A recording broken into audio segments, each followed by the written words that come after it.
tous un joyeux sabbat. Ravi de vous voir ici à l'église Granite Bay Hilltop. Et je me souviens toujours qu'il y a des milliers de personnes qui regardent aussi via Internet ou qui regardent la diffusion sur AFTV. Et puis nous avons nos membres de Granite Bay dispersés dans le monde entier. Nous voulons aussi vous souhaiter la bienvenue. Et je sollicite vos prières alors que j'aborde ce sujet très important aujourd'hui en parlant du dernier message d'Élie. Il se passe beaucoup de choses dans le monde, comme tout le monde le sait, et beaucoup de gens se demandent, c'est ça, nous sommes probablement dans les derniers jours depuis un certain temps, mais c'est presque comme si le monde entrait dans un vortex qui ne cesse de spiraler de plus en plus vite et de plus en plus vite, et la trajectoire de ce que vous voyez se passer dans le monde, avec non seulement des guerres et des rumeurs de guerre, mais aussi la population, la pollution, la trajectoire de l'IA, la façon explosive dont la connaissance progresse. Et alors Jésus a dit, si ces jours n'étaient pas abrégés, aucune chair ne serait sauvée, nous fait croire que ce ne sera pas long. Certains d'entre vous se souviennent, il y a des années, dans les anciens villages anglais, pas que vous y viviez, je parle de vous souvenir d'avoir entendu parler de ça, ils avaient un crieur public ou des cloches d'église qui sonnaient l'heure et ça faisait, vous savez, ding pour 8 heures, ning, ning, ding, ding, où la cloche sonnait, où le crieur disait 8 heures et tout va bien. Eh bien, cet homme dans ce village était allongé dans son lit la nuit et il avait du mal à dormir et il a entendu la cloche de l'église sonner. 10 heures, 10 coups. 11 heures, 11 coups. Minuit, 12 coups. Mais ensuite, elle sonna une 13e fois et il les avait comptés et il s'assit droit dans son lit et secoua sa femme en disant « Maman, lève-toi ». Elle dit « Qu'est-ce qui ne va pas ?» Il dit, il est plus tard qu'il ne l'a jamais été, ce qui est vrai aujourd'hui. Notre message parle du dernier message d'Élie, qui nous concerne beaucoup aujourd'hui, mais il faut regarder en arrière pour comprendre où nous en sommes. On comprend l'histoire actuelle en regardant le passé. Si vous regardez la dernière prophétie de l'Ancien Testament, c'est Malachie chapitre 4, allez au verset 4, et on commencera au verset 5 sur le retour d'Élie. La raison pour laquelle on parle du retour d'Élie, c'est qu'Élie, on le sait, n'est pas mort comme la plupart des hommes. Comme vous le voyez sur l'image à l'écran, il est monté au ciel dans un char de feu. Alors Malachie fait cette prophétie. Et gardez à l'esprit qu'à l'époque de Jésus, il n'y avait pas de Nouveau Testament. Le livre de l'Apocalypse pour les apôtres et Jésus, c'était Malachie. C'était le dernier livre prophétique et ils le lisaient avec grand intérêt, se demandant quand le Messie viendrait. Alors vous trouvez cette prophétie. « Voici, je vous enverrai Élie le prophète avant la venue du grand et redoutable jour du Seigneur. » Ça ressemble au dernier jour, non ? Et il ramènera le cœur des pères vers les enfants et le cœur des enfants vers leurs pères, de peur que je ne vienne frapper la terre d'une malédiction. Vous savez, dans seulement quelques semaines, la Pâque commencera pour environ 16 millions de Juifs dans le monde. La plupart ne sont pas orthodoxes, mais pour les Juifs orthodoxes, ils célèbrent le Seder, la Pâque, et ils organisent le dîner. Et si vous connaissez un peu, ils mettront toujours une place supplémentaire avec une chaise vide à leur table, si l'espace le permet. Et cette chaise supplémentaire n'est pas pour le Messie, c'est pour le prophète Élie qui viendrait préparer le chemin du Messie. Donc ils attendaient la venue d'Élie. Mais Jésus nous dit qu'en un sens, Élie est déjà venu. Quand Jean-Baptiste est né, l'ange Gabriel, maintenant, je suis dans Luc 1, 17 et vous allez devoir prendre des notes. J'avais pensé avant à imprimer mes notes de sermon. Peut-être que je les publierai en ligne plus tard parce que je donne beaucoup de références et c'est difficile de suivre, mais je les donne. Luc 1, 17, parlant de ce garçon miraculeux qui a été nommé par un ange. L'ange Gabriel a dit à Zacharie, « Et il marchera devant lui. Il marcherait devant le Messie, dans l'esprit et la puissance d'Élie. » Alors, qui est-ce qui est venu dans l'esprit et la puissance d'Élie?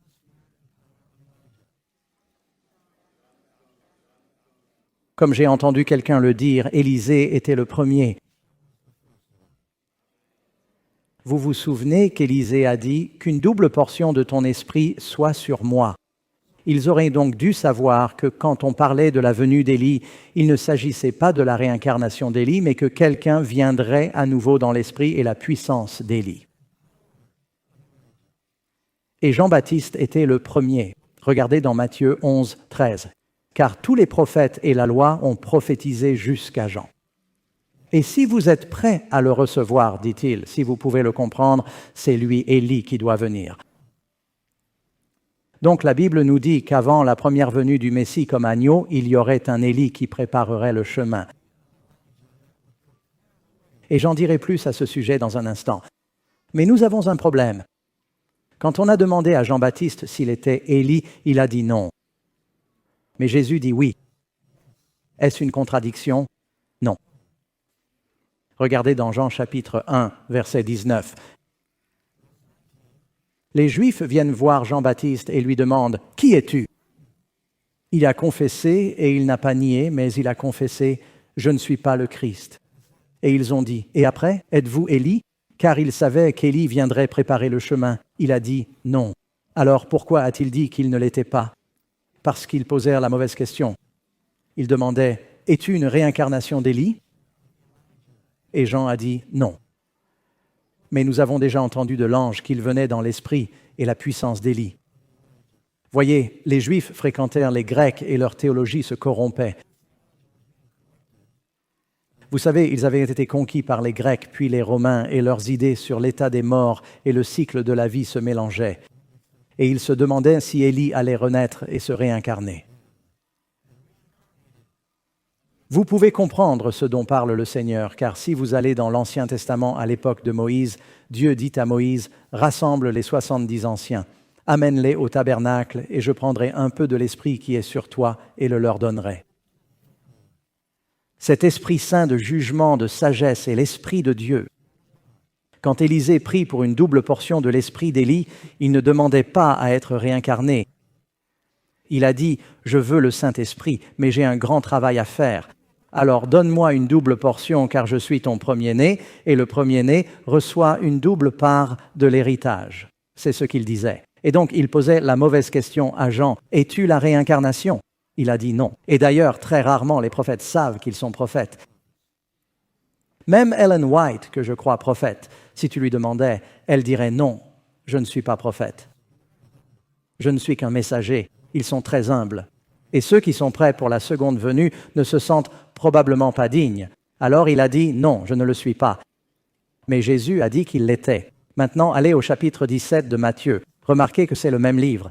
J'ai lu au chapitre 11 où Jésus disait « Si tu peux le supporter, il est Élie. » Passons maintenant à Matthieu 17, même livre, verset 10.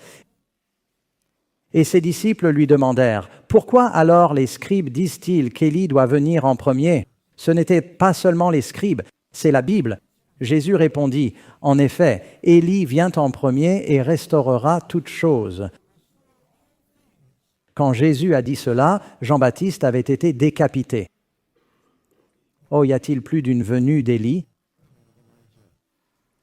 En effet, Élie vient en premier et il va restaurer, c'est du futur, et restaurera toutes choses. Mais je vous dis qu'Élie est déjà venu et qu'ils ne l'ont pas reconnu, mais ils lui ont fait ce qu'il voulait, il avait été exécuté. De même, le Fils de l'homme est sur le point de souffrir de leurs mains. Donc, même après la mort de Jean, il est écrit « Je t'envoie Élie ». Et souviens-toi de la prophétie de Malachie. « Je t'enverrai Élie, le prophète, avant le grand et terrible jour du Seigneur ». Cela parle de la seconde venue, le jour du Seigneur. Non seulement Jésus vient d'abord comme un agneau, mais Élie vient avant la seconde venue où Jésus arrive comme un lion, en roi conquérant. Maintenant, pour ceux qui veulent savoir combien de temps durera le sermon, je vais essayer de finir à l'heure, mais j'ai 14 points. Vous pouvez compter. Les numéros seront à l'écran pour ceux d'entre vous qui sont comptables.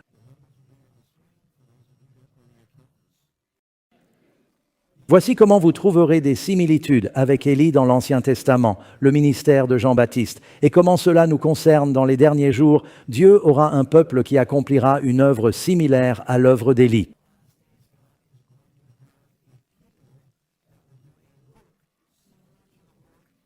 Maintenant, gardez à l'esprit que dans l'Ancien Testament, il y avait une nation, un Élie, Jean-Baptiste, une nation, la nation juive, celui qui est venu dans l'esprit et la puissance d'Élie. Dans les derniers jours, vous avez le monde entier, beaucoup de nations. Et donc je pense que Dieu aura un message d'Élie. Et il y en aura beaucoup que Dieu suscitera pour accomplir cette œuvre mondiale à l'échelle planétaire. Alors regardez, quelles sont les caractéristiques de ce qu'ils ont fait à l'époque? Puisque nous vivons dans les derniers jours, pouvez-vous dire Amen? Amen. Nous devons savoir ce que nous devrions faire maintenant? Élie et Jean-Baptiste sont des exemples. Je ne veux pas vous embrouiller, mais en un sens, il y a en fait 4 Élie. Restez avec moi. Peut-être même 5. D'abord, vous avez Élisée, alors mettons-le de côté. On revient à 4. Élisée avait l'esprit et la puissance d'Élie. D'accord. Jean-Baptiste est venu dans l'esprit et la puissance d'Élie. Quelle était la période où Élie a œuvré pendant la famine? 1260 jours, 3 ans et demi, 42 mois, n'est-ce pas? La famine, très précis sur le nombre. Combien de temps Jésus a-t-il exercé son ministère après que Jean l'ait présenté? 1260 jours avant d'être crucifié, c'est ça? 3 ans et demi, 42 mois juifs. 30 jours dans un mois juif. Y a-t-il une période prophétique de 1260 jours pendant le Moyen Âge où le peuple de Dieu doit fuir au désert comme Élie a fui Jézabel? Et il y a cette femme dans Apocalypse 17 qui persécute les prophètes de Dieu. Elle est ivre de leur sang. Donc là, il y a un Élie spirituel et vous avez les Vaudois qui ont fui au désert, et vous avez le réveil des prophètes et réformateurs durant la Grande Réforme, Luther, Calvin, Zwingli, Whitefield, Wesley et Hus, Jérôme et tous ces Élis qui cherchaient à restaurer et ramener les gens à la vraie foi. Il y avait donc l'œuvre spirituelle qui s'est accomplie. Mais nous voilà vivants dans les derniers jours, et Dieu a rassemblé un mouvement et leur a donné le don de prophétie et nous appelle à revenir au commandement de Dieu, et nous avons une œuvre spéciale à accomplir. Très bien. Donc, première caractéristique, ils vivaient dans le désert. Nous le remarquons. Regardez 1 Roi chapitre 17. Va-t'en d'ici, c'est le verset 3. Tourne-toi vers l'est et cache-toi près du torrent de Kérith. Et il partit, selon la parole de l'Éternel, un désert séparé de la corruption et du monde. Dieu devait amener son peuple dans le désert pour leur enseigner la vérité. Ça parle d'Israël. Regardez dans 1 Roi, chapitre 19, verset 8. Alors il se leva, et il avait dormi sous un genévrier. Alors il se leva, mangea et but cette nourriture céleste, et marcha dans la force de cette nourriture 40 jours et 40 nuits. D'ailleurs, Élie, Jésus et Moïse ont tous jeûné 40 jours et 40 nuits. Ce sont les 3 seuls dans la Bible. Et tous les 3 apparaissent ensemble sur le mont de la Transfiguration. D'accord. Donc il est dans le désert. Regardez Jean-Baptiste. En ces jours-là vint Jean-Baptiste, Matthieu 3, verset 1, prêchant dans le désert de Judée. Pourquoi dans le désert? Parce qu'il y avait tant de corruption dans les villes. Il voulait leur donner un message pur et il avait besoin de sa propre cathédrale. Marc, chapitre 1, verset 3. La voix de celui qui crie dans le désert, « Préparez le chemin du Seigneur ». Marc cite ici Ésaïe. Alors Dieu les a amenés dans le désert. Et vous savez, quand on regarde Whitefield et Wesley, ce grand réveil qu'ils ont apporté, les églises étaient scandalisées qu'ils prêchent en plein air. Ils pensaient qu'on ne pouvait prêcher que dans une église, mais eux prêchaient dans les champs et de grandes foules venaient les entendre. Ils avaient en quelque sorte un message d'Élie. D'ailleurs, Élie et Jean-Baptiste soutiendraient probablement la vie à la campagne. Entend-on parler de ça aujourd'hui, des avantages? Quel était le message? Préparer une route pour le roi. Regardez dans 1 Roi 18, 45. Voici le contexte. 3 ans et demi de famine. À la fin de la famine, il y a un affrontement sur le mont Carmel, et après que Dieu ait consumé le sacrifice avec le feu, il y va alors et prie 7 fois pour la pluie, car la famine est en train de s'installer pour mettre fin à la sécheresse. Des nuages s'accumulent dans le ciel. Il devient noir, se préparant à pleuvoir à verse, et la Bible dit à Élie de prévenir le roi, dit « Tu ferais mieux d'aller vers Jezréel, parce qu'il y a un bruit d'abondance de pluie. » au fait que la pluie est un symbole du Saint-Esprit qui vient après les 3,5 ans. Jésus a-t-il répandu le Saint-Esprit après 3 ans et demi de ministère? Et le ciel devint noir. Je suis dans 1 Roi 18, 45.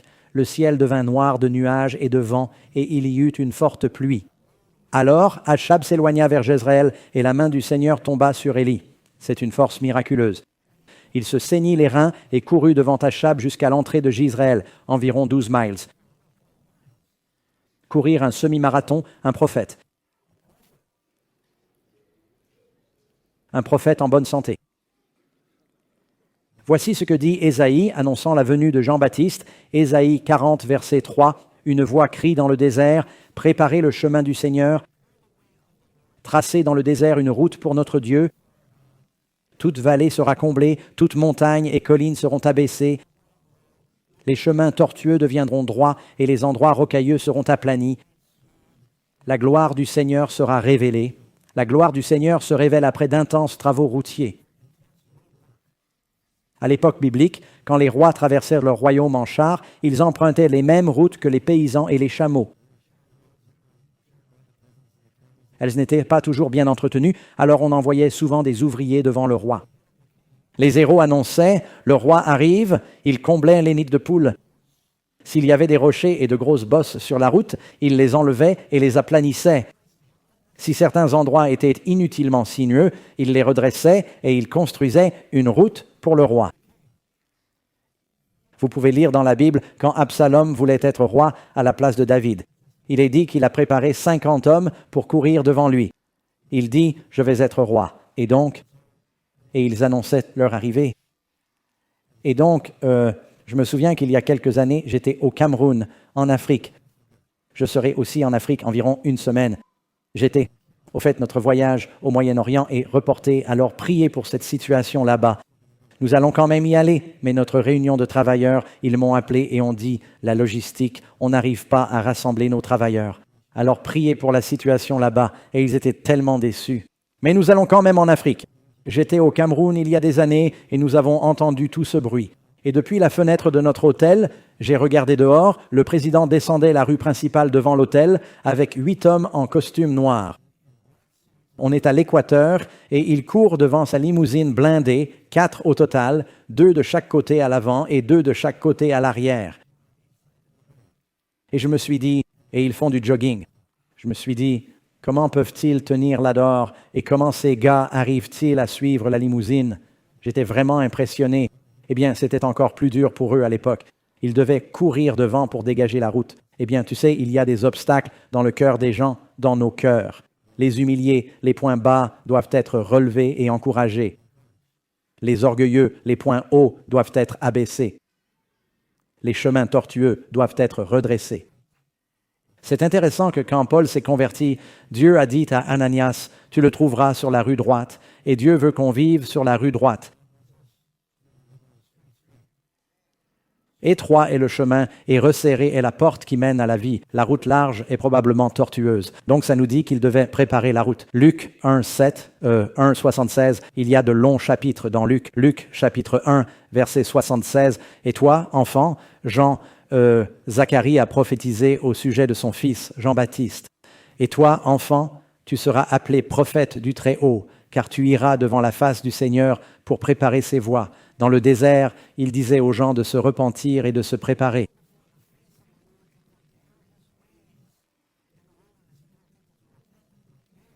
Le Messie arrivait. Dans Luc 3, verset 4, « Préparez le chemin du Seigneur, rendez droits ses sentiers. » C'est exactement ce qu'Isaïe avait annoncé. Et ils auraient... Comment faire cela? Comment l'appliquer aujourd'hui? Avons-nous un message spécial aujourd'hui? C'est avoir l'évangile éternel à prêcher à ceux qui habitent sur la terre. Et cela inclut d'appeler les gens à se repentir de leurs péchés. C'est ça l'évangile, et recevoir le pardon. Amen. Voici un message final en 3 points pour le monde. Point 2, Pasteur Doug. Comment allez-vous faire? Non, j'en suis au point 3. Ils avaient un régime et un mode de vie simple. Je ne veux pas aller trop loin, mais ils n'avaient pas un régime extravagant.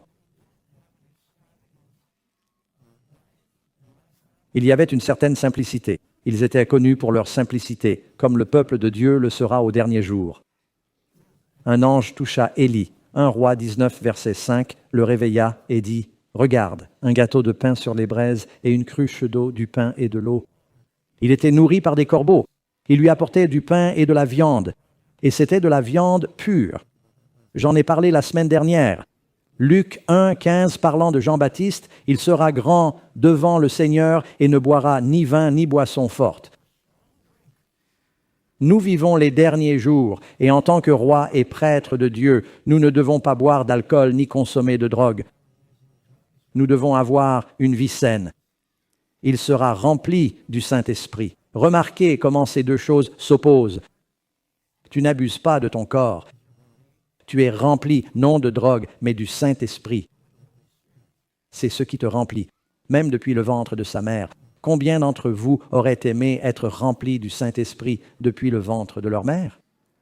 Juste Jésus et Jean-Baptiste, à ma connaissance.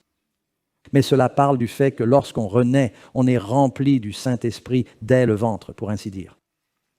Marc 1, 16, il mangeait des sauterelles et du miel sauvage. Les sauterelles auraient pu être des criquets, techniquement propres, mais il y a un mot similaire pour cosses de haricots. Comme le fils prodigue qui allait manger les cosses des cochons, ils avaient des gousses de caroube. Ils en ont encore au Moyen-Orient. Je préfère croire, je peux me tromper, que Jean-Baptiste mangeait des cosses de haricots. J'ai du mal à l'imaginer avec des petites pattes de sauterelles entre les dents. Et du miel. Le miel symbolise la parole de Dieu. Sa loi est plus douce que le miel. En ces derniers jours, il y a une simplicité dans notre alimentation. Et la Bible dit que tout ce que tu manges ou bois, fais-le à la gloire de Dieu. Amen. Il y a de la pudeur dans leur apparence. On pouvait repérer les fils des prophètes. Ils s'habillaient simplement. On nous dit qu'Élie est passé. Il a jeté son manteau sur Élisée. Il avait un manteau. Et puis il est dit qu'il portait un vêtement en peau de chameau, souvent appelé vêtement poilu, mais ce n'était pas comme porter un manteau d'ours. C'était en peau de chameau avec une ceinture en cuir. Voilà comment s'habillaient les prophètes. Dans 2 Rois 1, 8, c'était un homme poilu avec une ceinture de cuir autour des reins, autour de la taille. Marc 1, 6, et Jean était vêtu, c'est dans le Nouveau Testament, Jean-Baptiste, dans l'esprit et la puissance d'Élie. Il était vêtu de poils de chameau avec une ceinture de cuir autour des reins. C'est identique. Il portait l'uniforme d'un prophète. Maintenant, devrait-il y avoir quelque chose de différent dans notre façon de nous habiller?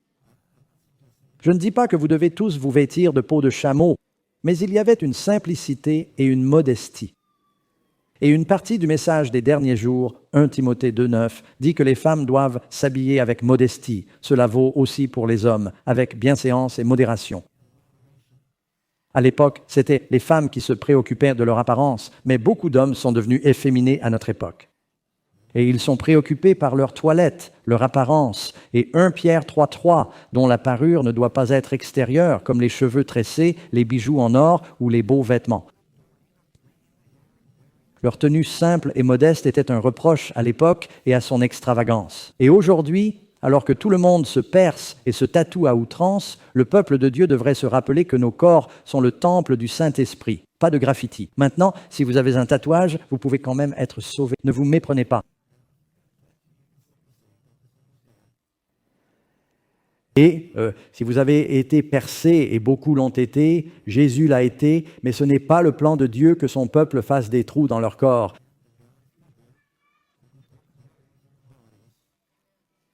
Vous êtes le temple du Saint-Esprit. Il devrait y avoir une simplicité, une pureté, une modestie dans notre tenue, et je m'arrêterai là avant d'en perdre trop. Numéro 5. Rappelez avec audace les rois et les gens au commandement de Dieu.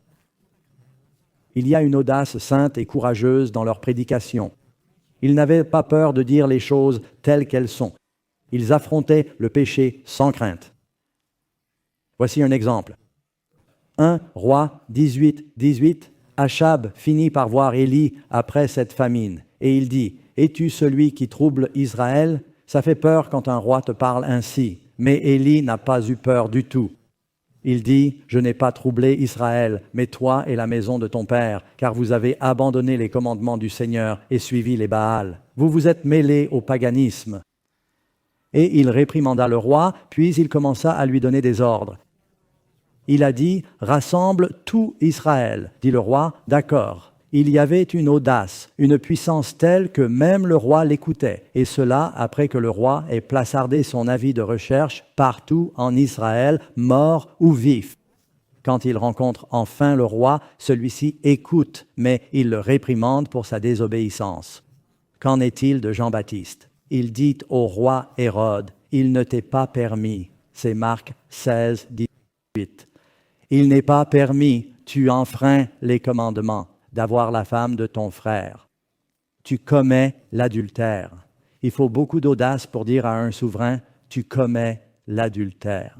Au fait, la Bible parle-t-elle dans l'Apocalypse d'une période où l'Église a compromis avec le paganisme et où elle est accusée d'être adultère? On l'appelle une prostituée. C'est, à peu près le summum. Et avec les rois de la terre, elle commet l'adultère et persécute les prophètes de Dieu. Le peuple de Dieu ne peut être intimidé quand il s'agit de dénoncer ses pouvoirs. Je trouve incroyable que si peu d'églises protestantes protestent aujourd'hui. Ils ont oublié pourquoi ils sont protestants. Nous avons besoin de plus d'Élie dans les derniers jours.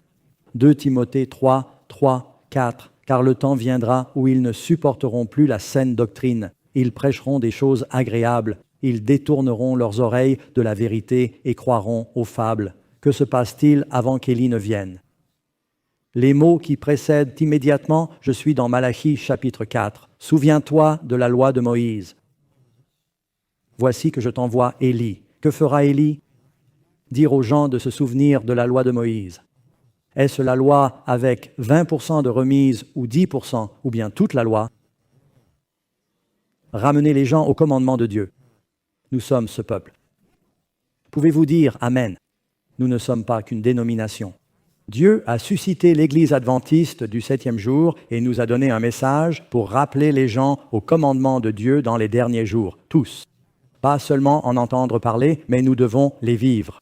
Non pas que nous soyons sauvés par les œuvres. On est sauvés par la foi, mais c'est une foi qui agit. Amen. Amen. Apocalypse 12, 17. Contre qui le Dréville, le diable, est-il furieux dans les derniers jours? Il est dit, et le dragon fut furieux contre la femme, et il alla faire la guerre au reste de sa descendance qui garde les commandements de Dieu. Ça veut dire que le diable est en colère contre un groupe qui croit en tous les commandements de Dieu dans les derniers jours, et il fait la guerre et a le témoignage de Jésus.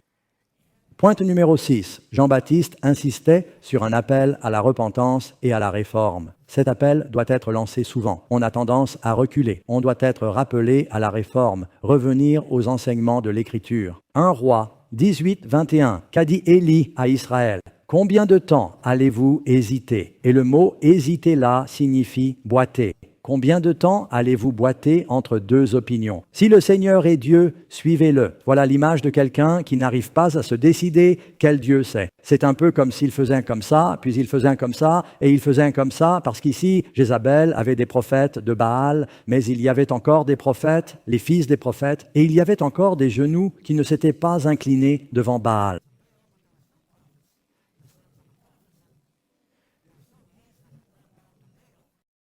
« 7000, dit Dieu à Élie, mais beaucoup se mêlaient au culte de Baal, et cela avec un roi juif. Cela pourrait-il se reproduire, que le paganisme infiltre le peuple de Dieu? Si le peuple de Dieu consomme tous les médias du monde, les valeurs du monde influenceront votre pensée. J'ai appris cette semaine qu'un cher ami, autrefois croyant, dont le conjoint est mort, communique maintenant avec elle, impliqué dans le paganisme du monde. Donc appelez les gens à la repentance et à la réforme. Matthieu 3, Jean-Baptiste a-t-il fait cela? Puis vinrent à lui Jérusalem et toute la Judée, et ils furent baptisés par lui dans le Jourdain, confessant leurs péchés. Ils se repentent de leurs péchés. Le message d'Élie appelle les gens à une nouvelle vie en Christ, à être lavés du péché. Matthieu chapitre 2, Matthieu 3, 2. Repentez-vous, car le royaume des cieux est proche. Le royaume des cieux est-il proche? Maintenant, quand Jean-Baptiste prêchait, le royaume spirituel des cieux était proche. Le royaume littéral et le royaume spirituel sont toujours là. mais le royaume littéral va aussi venir. Le Christ est parti préparer un royaume, et quand il le recevra, il reviendra en roi conquérant. Donc, nous devons préparer les gens aux deux. Amen.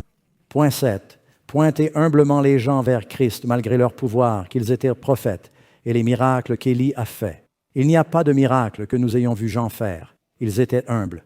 1 Roi 18, 42. Achab monta manger et boire. C'est après que le feu descende du ciel. Tout ce à quoi il pensait, c'était « J'ai faim ». Élie monta au sommet de la montagne et pria, puis il s'inclina au sol et mit son visage entre ses genoux, une posture d'humilité. Jean-Baptiste, Matthieu 3,11, il a dit « Celui qui vient après moi est plus puissant que moi, dont je ne suis pas digne de porter les chaussures. » Quand Jésus a dit « Jean, baptise-moi », Jean a dit à Jésus « Seigneur, tu devrais me baptiser. » Il y a une humilité. Nous devons marcher humblement. Michée 6,8. Pratiquez la justice, aimez la bonté, marchez humblement avec votre Dieu. C'est un peuple connu pour sa simplicité, son humilité. Voici l'agneau de Dieu qui ôte le péché du monde. C'est le message de Jean-Baptiste. C'était le message d'Élie. Qu'a fait Élie? Il a offert un sacrifice, puis le feu est descendu. Toi et moi, quand nous contemplons l'agneau, nous regardons le sacrifice de Dieu. Amen. Croire en Jésus et en sa grâce salvatrice. Numéro 8, c'est là que ça devient vraiment intéressant. Tous deux ont subi la persécution d'une reine.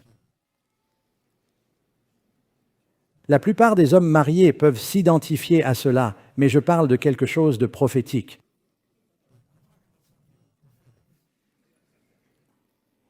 Dans 1 Roi 19, 2, Jézabel envoya un messager à Élie. Elle dit « Que les dieux me traitent avec rigueur si demain je ne fais pas de ta vie comme celle de l'un d'eux. » Il avait tué ses prophètes. Elle a dit en gros « Tu es sous un décret de mort. Le peuple de Dieu sera-t-il sous un décret de mort ?» Il a dû fuir dans le désert car un décret de mort venait de la femme mariée à l'État. Tu me suis ? Y aura-t-il une relation Église-État qui persécutera le peuple de Dieu et devront-ils fuir? Il y aura un décret de mort. Que fait Hérodiade? Elle est mariée au roi Hérode. C'est une reine. Elle dit à sa fille de danser et d'apporter la tête de Jean-Baptiste. Certains montent au ciel dans un char de feu. Élie a été enlevé. Jean-Baptiste est mort, mais il ressuscitera. Quand Jésus viendra, il y a deux types d'Élie. Certains seront enlevés. Certains ressusciteront. Amen. Élisée tomba malade et mourut de vieillesse. Il avait aussi l'esprit et la puissance d'Élie. On ne sait pas comment ça finira, mais tous avaient le message d'Élie. D'accord? Il nous dit que le dragon est furieux contre la femme et pendant le Moyen-Âge, le peuple de Dieu a dû fuir car la femme et les filles de Babylone, Babylone et ses filles ont persécuté les prophètes de Dieu. Amen. Numéro 9, ils ont une passion pour glorifier Dieu. Leur objectif n'a jamais été l'auto-glorification. Jean chapitre 3, verset 30, qu'a dit Jean-Baptiste? Lui doit croître et moi diminuer. C'est comme Jésus au jardin de Gethsémani. C'est le plus grand combat que je mène chaque jour. Que ta volonté soit faite, non la mienne. Nous sommes tous naturellement égoïstes.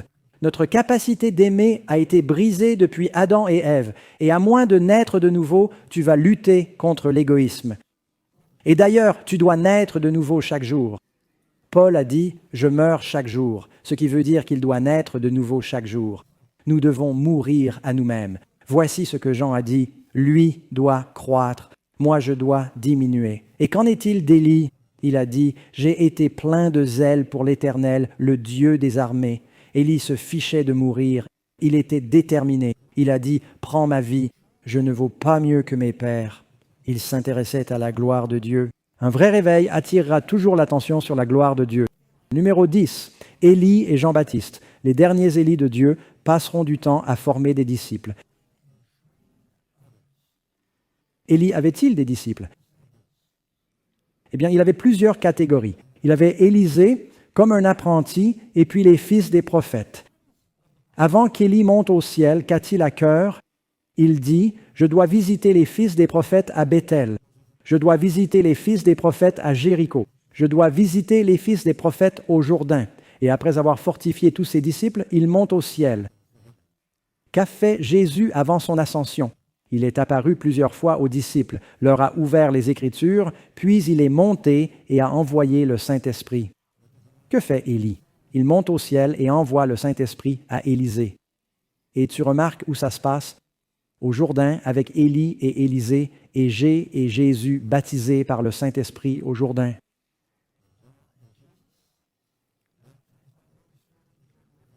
Ils ont une passion pour glorifier Dieu et forment d'autres disciples. Jean avait des disciples, vous vous souvenez? Des disciples de Jean sont venus voir Jésus en se plaignant. « Tu as plus de disciples que nous. » Donc Jean avait ses disciples. Numéro 11, préparer les gens à recevoir le Saint-Esprit. C'est l'une des choses les plus importantes, une œuvre d'Élie que nous devons accomplir aujourd'hui. Dieu a-t-il répandu l'Esprit sur Élie?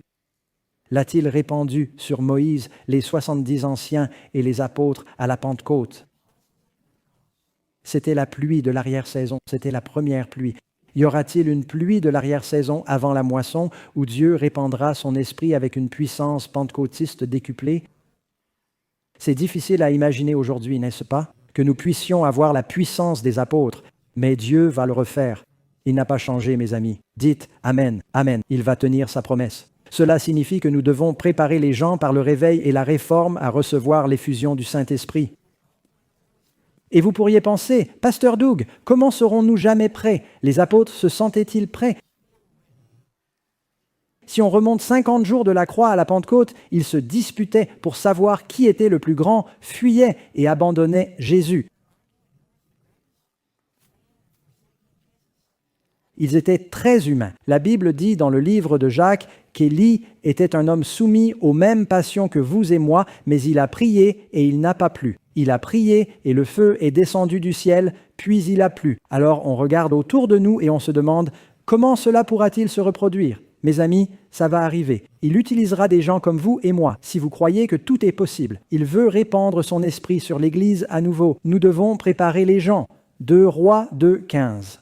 Lorsque les fils des prophètes qui étaient, de Jéricho, le virent Élisée, ils dirent « L'esprit d'Élie repose sur Élisée. » Luc 3,16. Jean répondit en disant « Moi je vous baptise d'eau, mais il vient celui qui est plus puissant que moi, et je ne suis pas digne de délier la courroie de ses sandales. Lui vous baptisera du Saint-Esprit et de feu. » Jésus a-t-il fait cela? Le fera-t-il à nouveau? Oui, si nous faisons le travail auquel nous sommes appelés. Numéro 12.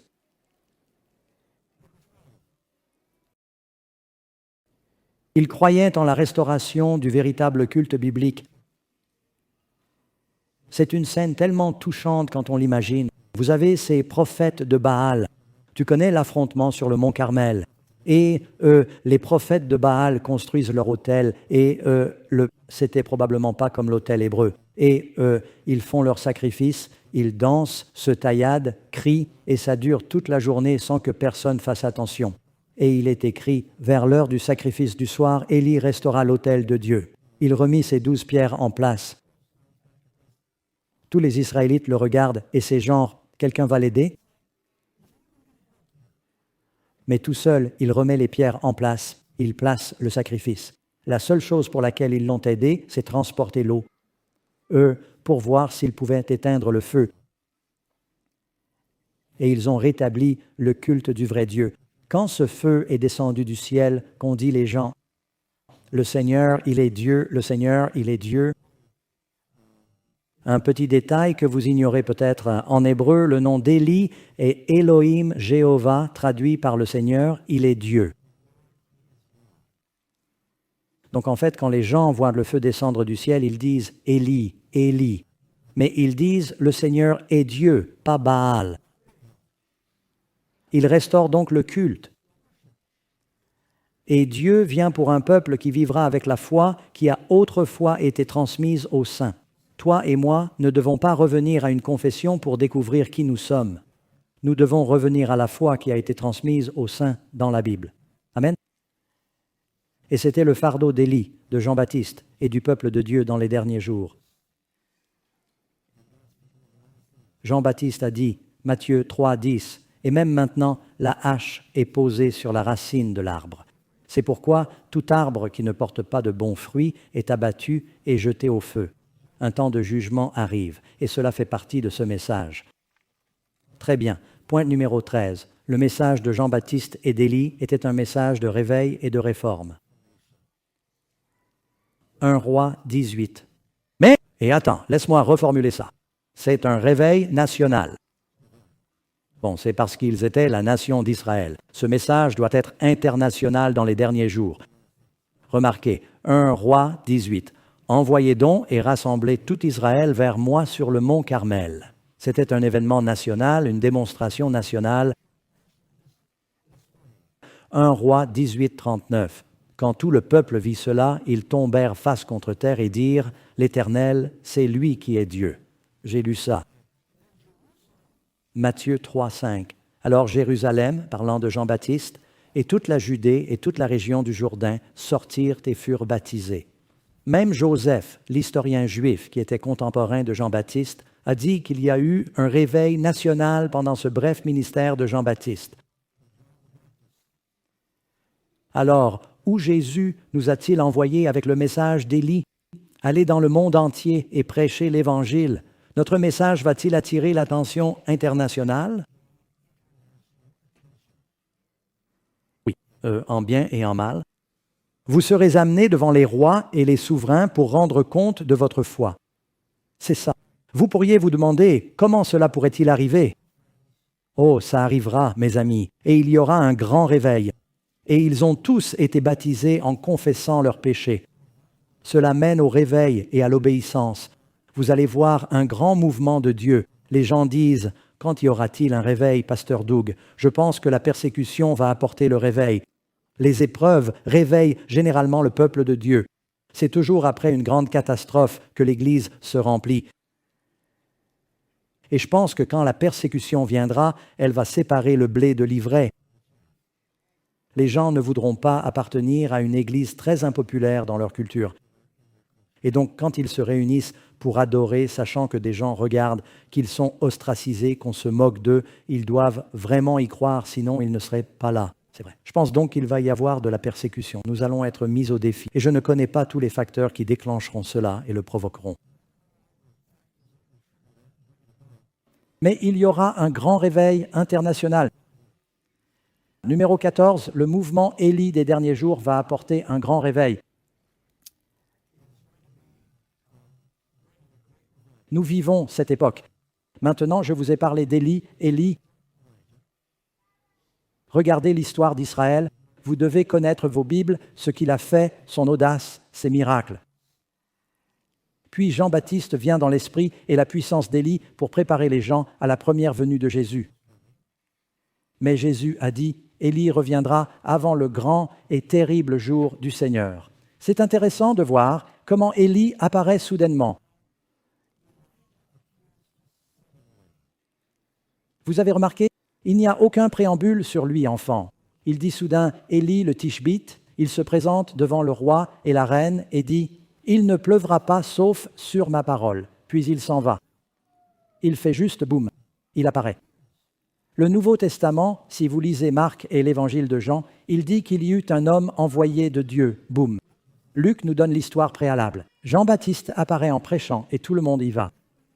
La prédication devait être vraiment bonne si les gens venaient voir ce type manger du miel et des gousses en écoutant ses sermons. Ils savaient que c'était un prophète de Dieu. Et je pense qu'il va y avoir un réveil dans les derniers jours et l'Esprit de Dieu va se déverser. Les 144 000 sont-ils les mêmes qu'Élie? Non, je pense qu'ils sont différents. Mais ils vont tous répondre à ce message. Dieu veut qu'on partage ce message. Maintenant, je vais mettre une diapo à l'écran. Et pour ceux en studio, j'ai peut-être mélangé l'ordre. Donc, allez juste à la diapo qui liste les différences, ou plutôt les similitudes entre « je veux que vous regardiez ». Vous pouvez sortir vos téléphones. Vous voudrez peut-être prendre une photo. Et ce n'est pas une liste complète, mais je voulais juste vous montrer quelques-unes des façons, les similitudes que vous voyez, et j'ai quelques diapos, alors préparez-vous, entre Jean-Baptiste et le message d'Élie qui s'appliquent à nous aujourd'hui. Tout d'abord, tous deux ont exercé leur ministère autour du Jourdain pour enseigner et baptiser. Le Jourdain était le fleuve le plus bas du monde. C'est donc aussi un symbole d'humilité et nous allons avoir un message. Allez enseigner, baptiser, d'accord? Tous deux sont confrontés à des rois et à leurs péchés. Ils ont tous deux affronté les rois et leurs péchés. Ils n'ont pas peur de parler de certains péchés dans la société qui peuvent faire d'eux des ennemis, même dans les hautes sphères. Tous deux ont rassemblé des foules pour les entendre. Ce sera un message qui va se répandre. Le message d'Élie ne sera pas un gars dans un coin que personne n'écoute. Il y a beaucoup d'Élie autoproclamés en ligne en ce moment qui personne n'écoute vraiment. Tous deux furent persécutés par les reines et leurs filles. Je n'en ai pas beaucoup parlé, mais non seulement Jézabel a persécuté Élie, mais la fille de Jézabel, Athalie, a tué tous les descendants de David, sauf un. Elle a raté Joas. Et dans l'Apocalypse, on a Babylone et ses filles.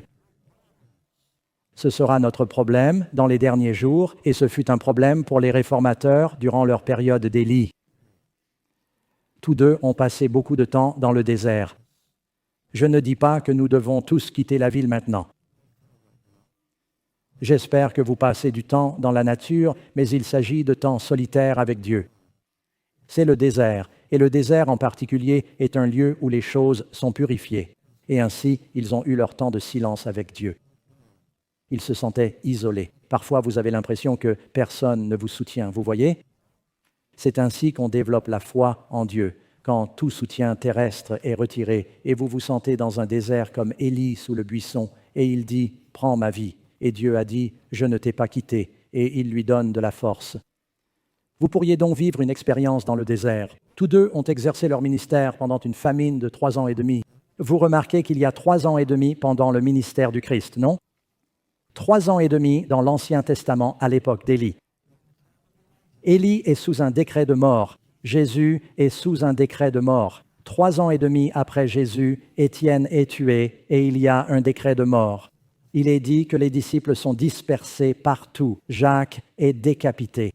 Savez-vous que le livre d'Esther commence par une période de 3 ans et demi?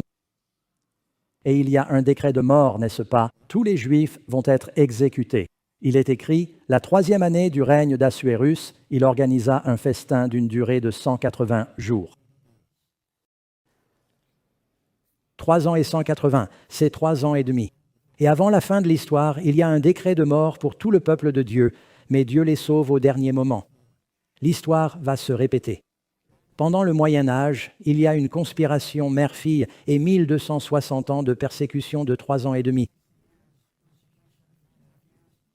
Le peuple de Dieu fuit dans le désert. Il y a une inquisition. Ils sont tués pour leur foi. Amen. Des milliers sont martyrisés. Est-ce que ça va se reproduire? Je ne peux pas vous promettre qu'il y aura encore 3 ans et demi. Il se peut qu'il y en ait. C'est peut-être le petit temps de détresse. Je ne sais pas. Ça ne m'étonnerait pas, mais je fais attention à ne pas fixer de date, car je ne le vois pas explicitement dans la Bible. Je vois juste un schéma. Très bien. Où me suis-je arrêté? Retourne à l'écran. Sommes-nous à la 2e diapositive? Tous deux ont transmis le Saint-Esprit au Jourdain. C'est au bord du Jourdain. Le Saint-Esprit tombe sur Élisée. Le Saint-Esprit, Jésus est oint du Saint-Esprit. Après leur baptême, les apôtres sont baptisés du Saint-Esprit à la Pentecôte. Bien sûr, ils sont dans une chambre haute. Tous deux ont appelé la nation à la décision et au repentir. On ne peut servir 2 maîtres. C'est ce que Jésus a dit, c'est ce qu'Élie a dit. Tous deux vêtus des habits simples des prophètes. Pas besoin de tous porter l'uniforme. C'est juste que représentent les vêtements dans la Bible. Ils avaient la justice du Christ. Et quand Élie mit son manteau sur Élisée, Jésus met sa robe sur nous. Quand Élie monta au ciel, son manteau tomba du char de feu. Élisée déchira ses vêtements et prit le manteau d'Élie. Nous déchirons notre propre justice et prenons la robe de Jésus. Amen. Alors on reçoit les vêtements du prophète. Tous deux ont lutté contre le découragement et les doutes. Maintenant, arrêtons-nous ici 1 minute, mes amis. Vous pensez peut-être, comment pourrais-je y arriver? Élie s'est-il découragé? Oui.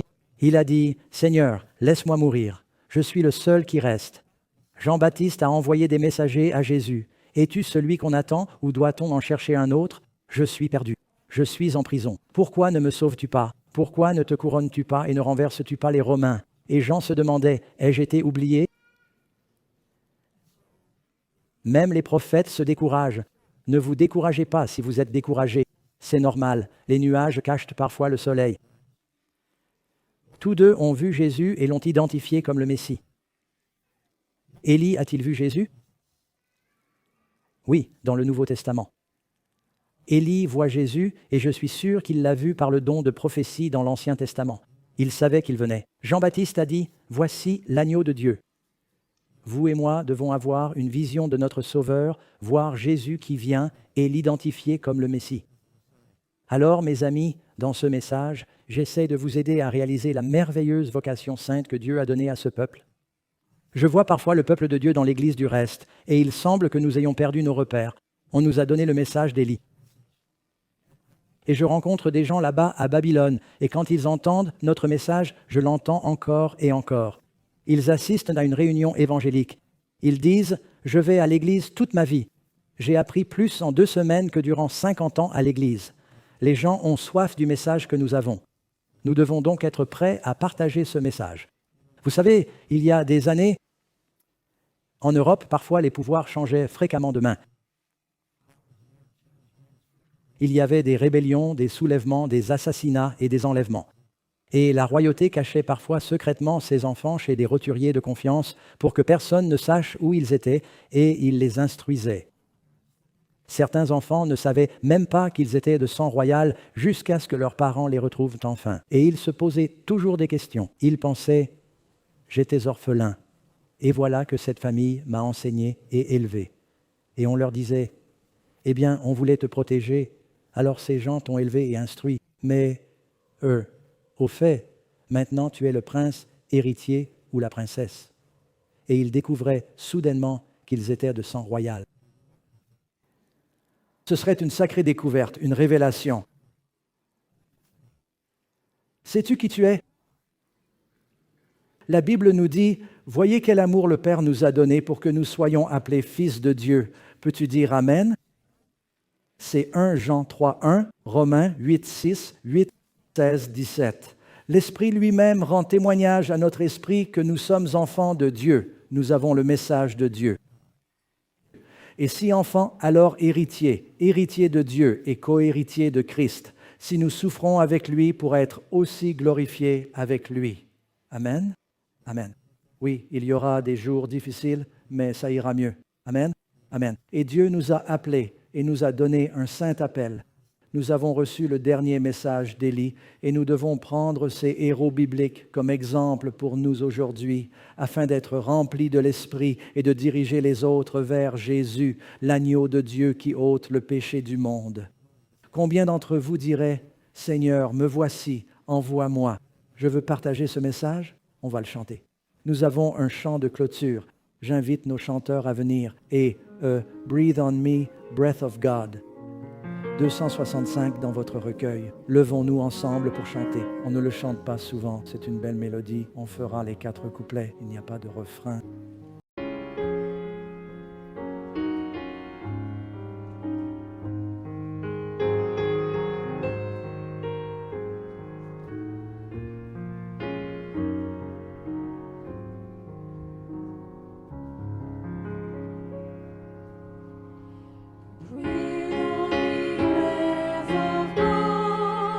Fill me with life anew, that I may walk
N'est-ce pas un beau message? C'est vraiment une prière. C'est ta prière? Amen. Que Dieu souffle sur nous par son esprit. Père céleste, je crois que nous avons entendu la vérité aujourd'hui, que tu appelles ton peuple des derniers jours à porter le message, à partager l'œuvre d'Élie, de Jean-Baptiste, des grands réformateurs, et aussi à préparer le chemin pour la venue du roi. Aide-nous, Seigneur, dans nos vies à nous consacrer.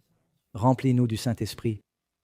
Je prie pour que nous soyons fidèles, audacieux, que nous vivions la vie et partagions le message. Seigneur, nous venons à toi maintenant et nous prions pour que tu dissipes tous les doutes de nos cœurs. Aide-nous à savoir que tu es venu sauver chacun de nous et que nous pouvons non seulement être sauvés, mais remplis de l'Esprit en te confiant nos vies. Bénis-nous en partant d'ici afin que nous soyons tes témoins. Nous prions au nom de Jésus. Amen.